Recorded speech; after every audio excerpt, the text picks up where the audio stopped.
If you could go back to the version of yourself that was kind of teetering on the edge of doing this or not, if you could take everything that you know now, go back to that and tell him something in that moment, what would you tell him? The first thing that I would tell him is that you need to start talking to your friends and your family, who I thought never would ever understand, but turns out that more people understood than I ever thought possible. Yep. And that there's far more love and compassion and forgiveness than I ever thought possible. I would also tell him that you don't need to be afraid of digging into this. When I first started going through the process of digging into it, I was terrified of what I was going to find. There were so many mistakes and so many weaknesses that I was afraid to face.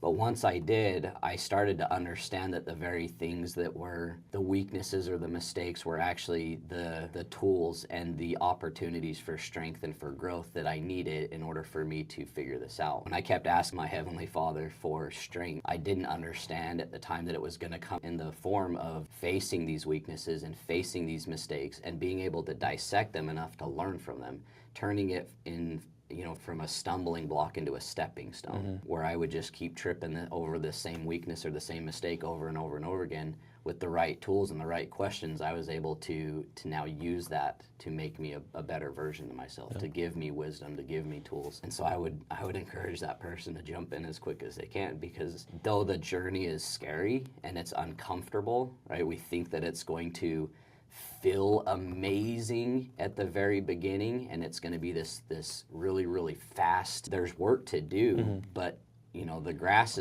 is absolutely greener on the other side. That grass still always needs to be mowed. Yep. It always needs to be worked on. You got to still pull out some weeds here and there, but it's so worth the journey to get there.